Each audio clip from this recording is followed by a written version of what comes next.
All right, so you wanted to really like dig deep into the Bhagavad Gita. Yeah. And You came to the right place. I think we got something pretty cool for you today. Yeah. We're not just looking at the verses. Right? We've got this commentary that goes along with it, and it's like it shines a whole new light on things. It really does.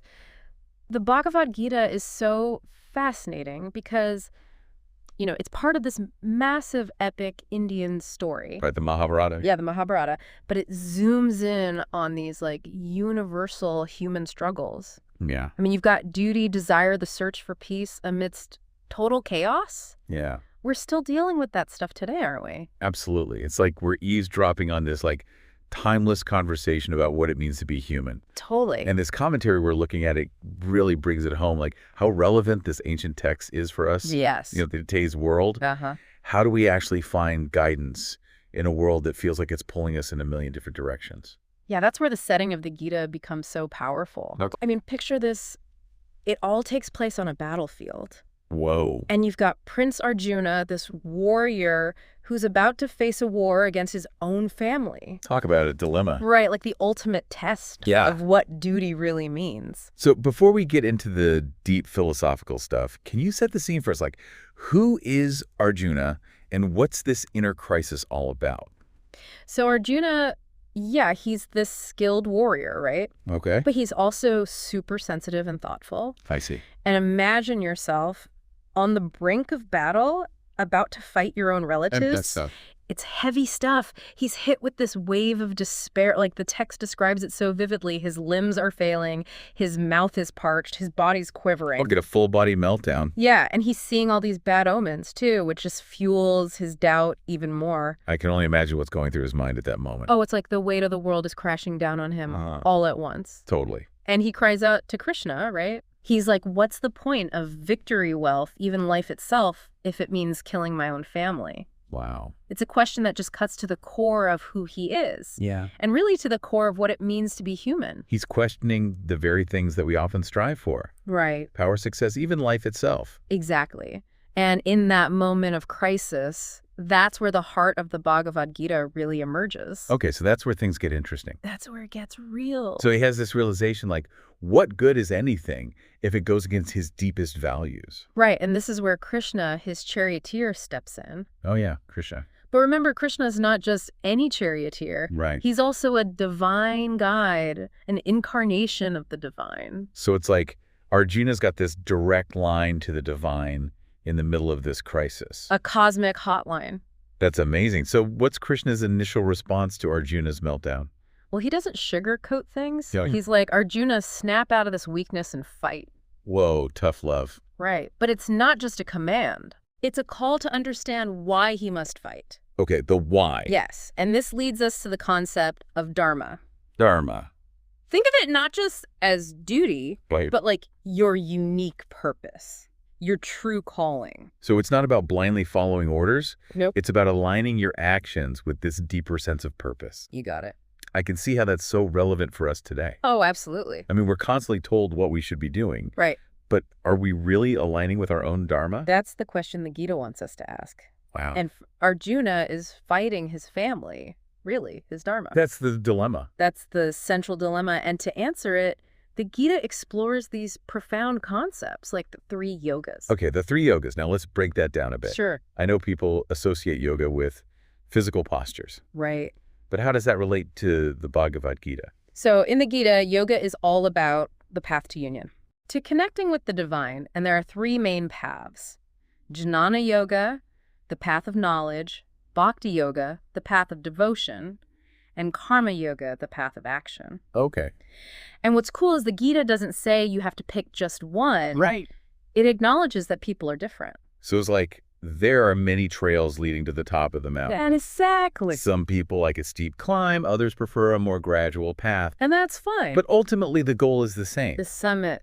Exactly. And this brings us to another key concept, the idea of the self, Mm-hmm. the Atman. Yes. Being eternal and separate from the physical body. Right. Like there's that famous line, weapons cut, it not fire burns. It's powerful imagery. I find that idea so compelling, this notion that there's a part of us that transcends death and rebirth. It really makes you think about what truly matters, doesn't it? It shifts your whole perspective. If we're not just our physical bodies, then what does that mean for how we live our lives, how we treat each other, how we approach our purpose? Those are the big questions. Yeah. And speaking of purpose, the Gita also touches on rebirth, linking it to our actions and desires in this life. It suggests that our choices have consequences that extend beyond this current experience. So it's not just about this one life. That's the idea. Wow.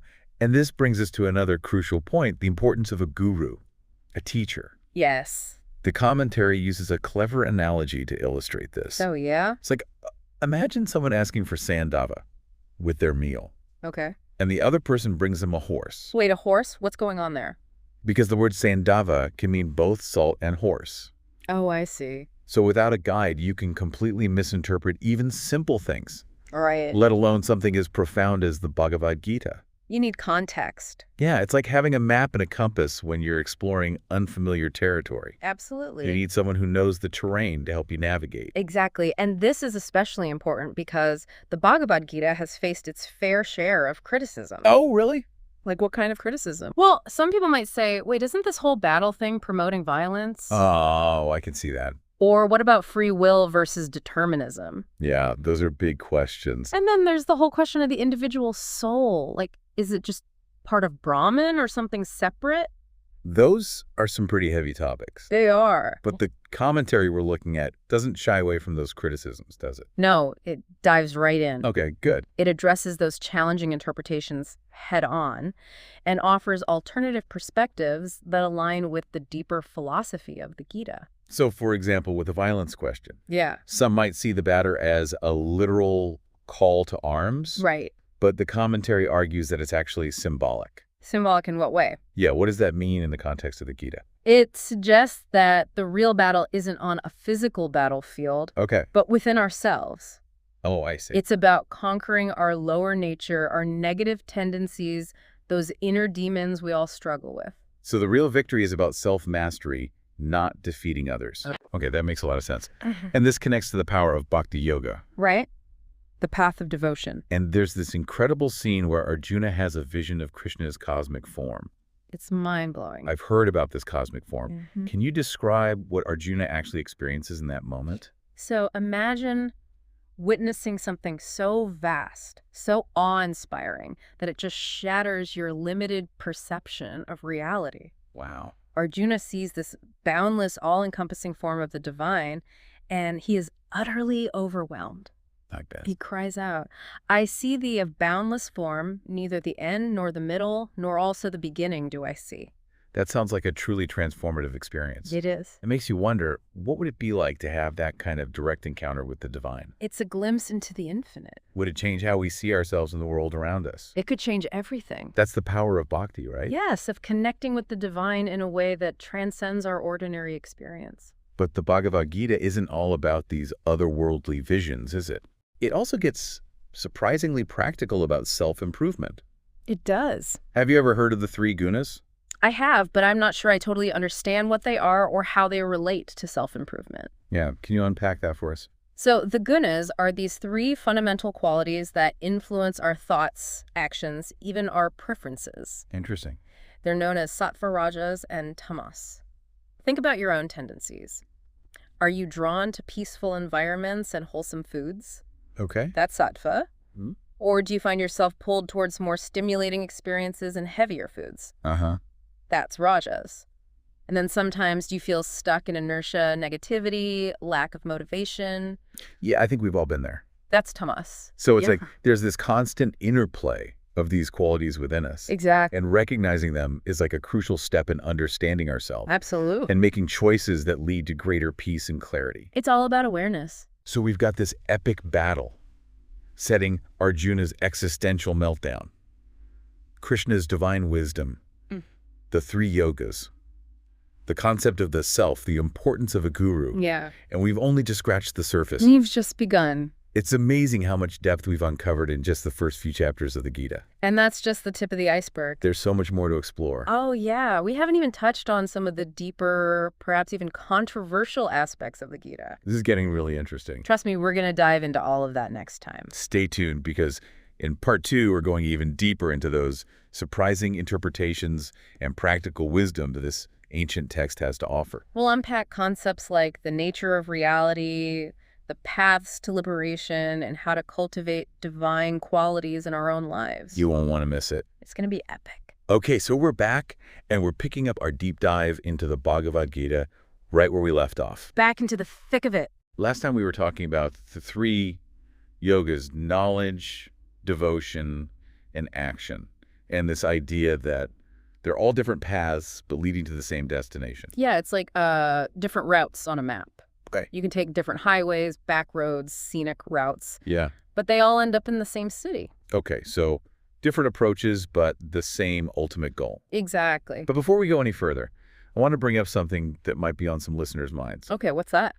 We've been talking about this epic battle, this fight against one's own family. Yeah. And some people might hear that and think, wait a minute, is the Gita endorsing violence here?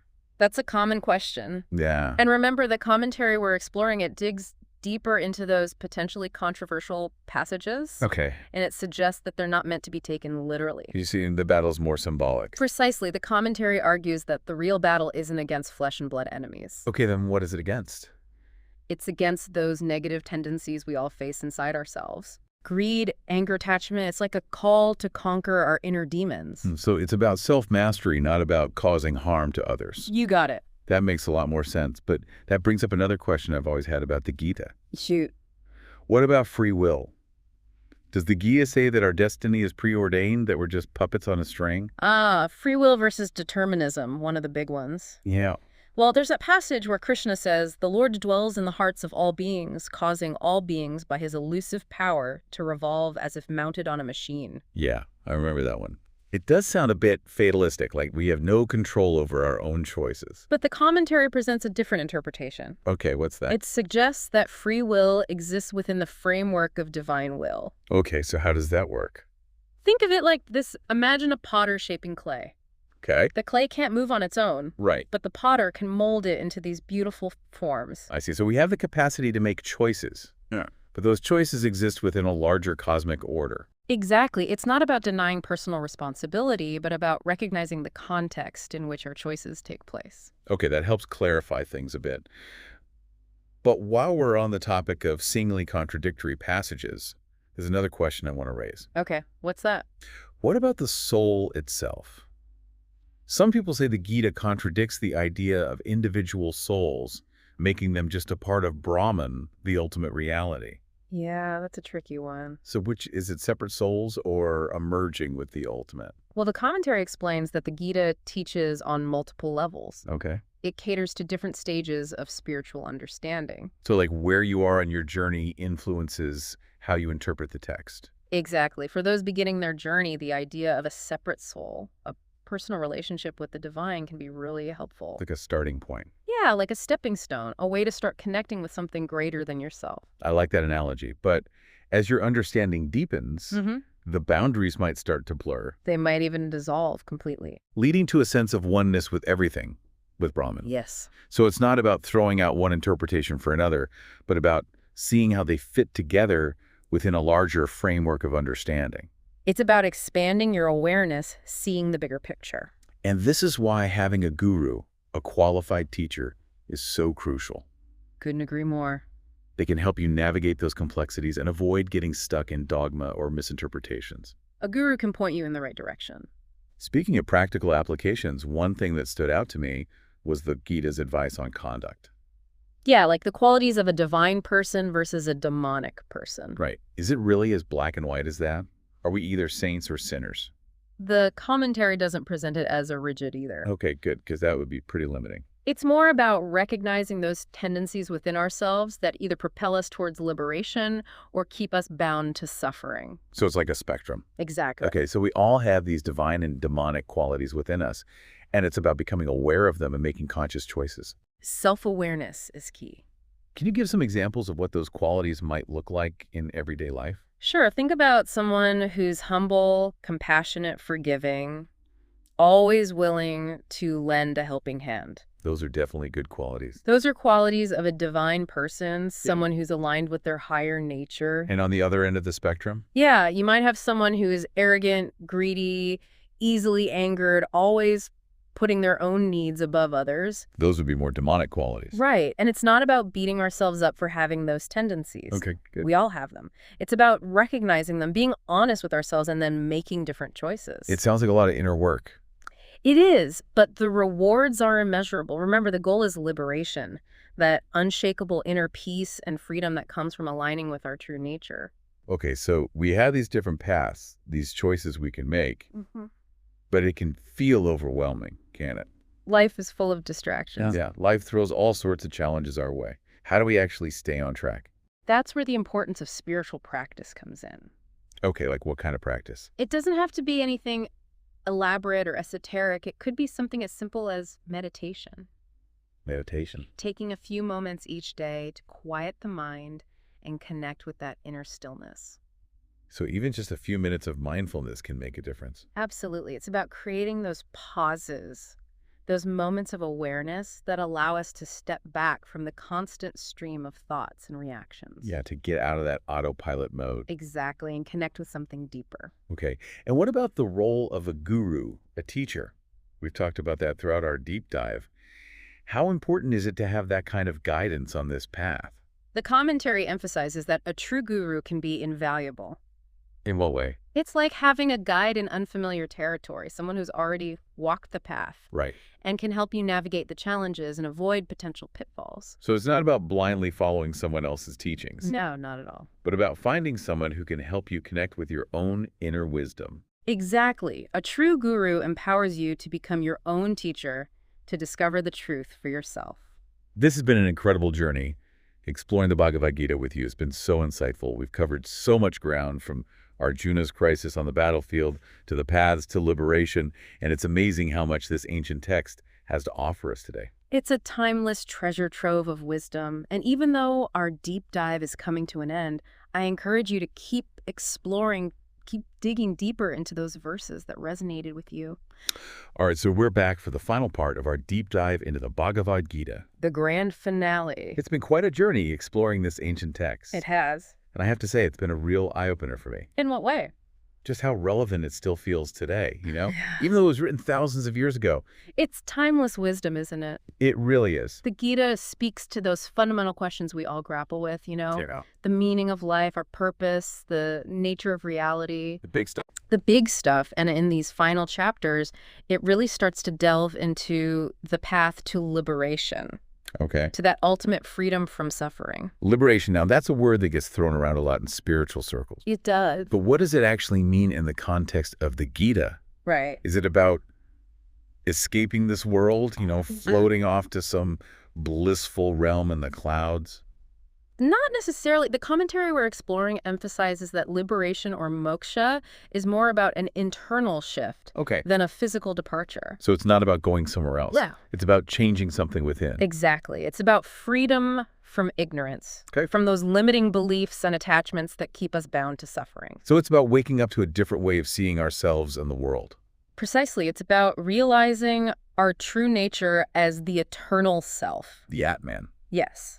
And recognizing that we're not limited by the ever-changing circumstances of life. It sounds almost like a state of unshakable inner peace. It is. You know, I'm starting to see how all the pieces we've been exploring fit together. Mm-hmm. The three yogas, jnana, bhakti, and karma, they're all different paths, Right.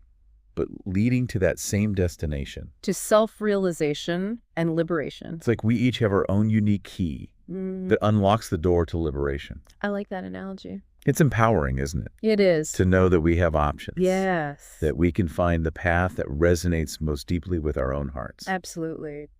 But speaking of options, remember how we talked about those divine and demonic qualities in the last episode? Yes. Is it really as simple as good versus bad? No, it's not about being a saint or a sinner. Okay, good, because it seems a bit too simplistic. The commentary doesn't paint it in such black and white terms. Okay. It's more about understanding the tendencies within ourselves Right. that either lead us towards liberation or keep us bound to those cycles of suffering. So it's not about judging ourselves or others, No. but about recognizing those patterns Yes. and making conscious choices. Exact. Remember, the Gita is a guidebook for self-transformation. Right. It's about becoming aware of those habits of mind, those reactive patterns that keep us stuck. And then making different choices. Yes. Could you give some examples of what those divine and demonic qualities might look like in everyday life? I think it would be really helpful for our listeners to connect those concepts to their own experiences. Sure. Think about someone who's always willing to forgive even when they've been hurt. Someone who prioritizes kindness and compassion even in challenging situations. Okay. Someone who's driven by a desire to serve others, to make Yeah. a positive difference in the world. Those are some pretty admirable qualities. These are qualities of a divine person, someone who's aligned with their higher nature. And on the other end of the spectrum, you might have someone who's quick to anger, Right? who holds grudges, Yes. who's driven by greed or a need for control. Those would be more demonic qualities. And it's not about beating ourselves up for having those tendencies. Not at all. We all have them. It's about recognizing them, being honest with ourselves, Exactly. and then making different choices. Yes. It sounds like a lot of inner work. It is, but the rewards are immeasurable. Remember, the goal is liberation. That unshakable inner peace and freedom Yeah. that comes from aligning with our true nature. Exactly. Okay, so we have these different paths, these choices we can make, but it can feel overwhelming, can it? Life is full of distractions. Yeah, life throws all sorts of challenges our way. Yeah. How do we actually stay on the path? That's where the importance of spiritual practice comes in. Okay, like what kind of practice? And it doesn't have to be anything elaborate or esoteric. It could be something as simple as meditation.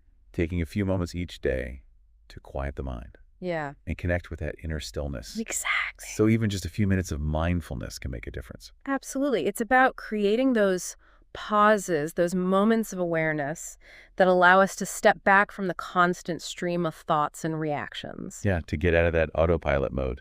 Exactly, and connect with something deeper. Okay, and what about the role of a guru, a teacher? We've talked about that throughout our deep dive. Yes. How important is it to have that kind of guidance on this path?